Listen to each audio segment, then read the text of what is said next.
एक बार एक शिष्य अपने गुरु के साथ कहीं जा रहा था और जंगल का रास्ता था। तभी महात्मा के पैर में एक कांटा चुभ गया। महात्मा जी ने अपने पैर से कांटा निकाला।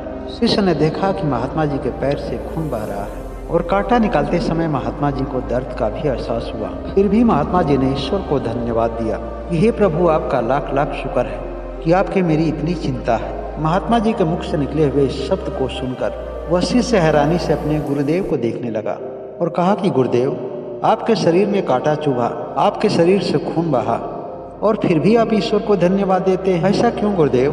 अपने शिष्य की बात सुनकर के गुरुदेव मुस्कुराते हुए बोले कि बेटा, यह जंगल इतना घनघोर है, इसमें कितने खतरनाक जंगली जानवर हैं। इस जंगल में चोर भी रहते हैं और शिकारी भी।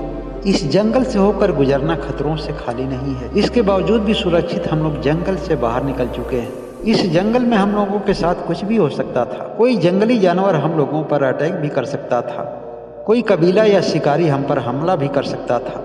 हम लोग किसी न किसी तरह की समस्याओं में फंस सकते थे, लेकिन यह ऊपर वाले की कृपा ही तो है कि हम लोगों के साथ ऐसा कुछ भी नहीं हुआ। एक छोटा सा कांटा ही तो पैर में चुभा, तो यह कौन सी बड़ी बात है, कौन सी बड़ी समस्या है? महात्मा जी अपने शिष्य से कहते हैं कि बेटा, हर परिस्थिति को देखने का नजरिया होता है।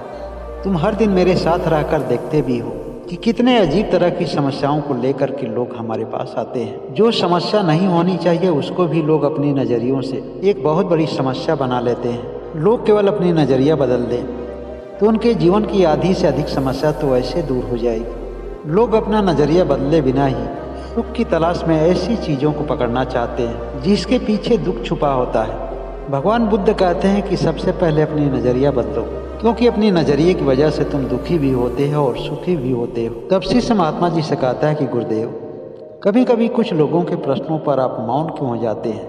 गुरुदेव कहते हैं कि बेटा, कभी कभी मौन से अपने आप को बचाया जाता है, क्योंकि समाज में बहुत तरह के मूर्ख प्राणी भी हैं।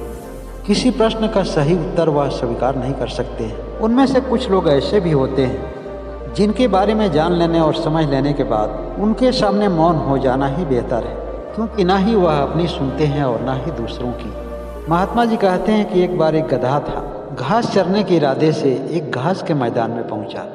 मैदान में पहुंचने के बाद वह बड़ी ही मुश्किल में पड़ गया। उस गधे के बाएं और दाएं दोनों तरफ हरी हरी घास लगी थी। जब वो अपने बाएं तरफ की घास खाने के लिए मुड़ता था तब उसे अपने दाएं तरफ की घास अच्छी दिखने लगती थी, और जब वह दाएं तरफ मुड़ता था तो उसे अपने बाएं तरफ की घास अच्छी दिखती थी। और यह समस्या उसके एक दिन की नहीं थी, उसके हर दिन की यही समस्या थी। दाएं और बाएं के चक्कर में वह घास नहीं खा पाया और एक दिन समय आया और वह मर गया।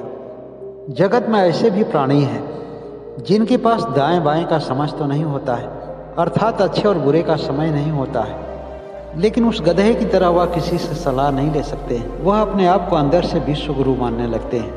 उन्हें लगता है कि राम और रहीम को उन्हें जानने की जरूरत नहीं है, जबकि वास्तव में उनकी भी दशा उस गधे के समान होती है। अपने जीवन को बिना समझे ही गुजार देता है या बीच में ही उस गधे की तरह इस दुनिया को छोड़ देता है। भगवान बुद्ध कहते हैं कि पहले जानो फिर मानो। यह बात गधे के लिए लागू नहीं होती है, लेकिन इंसान के पास बुद्धि और विवेक होता है। वह अधिक से अधिक जानने का प्रयास कर सकता है और वह हर ज्ञान को अपने अनुभव में ला सकता है। यह जीवन अनमोल है। अगर इसका मूल्य जानना है तो मंथन करना अनिवार्य है। आपका जन्म क्यों हुआ और आपका जीवन का उद्देश्य क्या है? अधिकतर लोग छोटी छोटी समस्याओं को लेकर परेशान रहते हैं और खाने पीने और मौज मस्ती के चक्कर में भटक जाते हैं। जीवन वहाँ नहीं है जहाँ आसानी से तुम देख ले रहे हो। जीवन तो वहाँ है जहाँ देखने के लिए ध्यानी बनना पड़ता है, ज्ञानी बनना पड़ता है।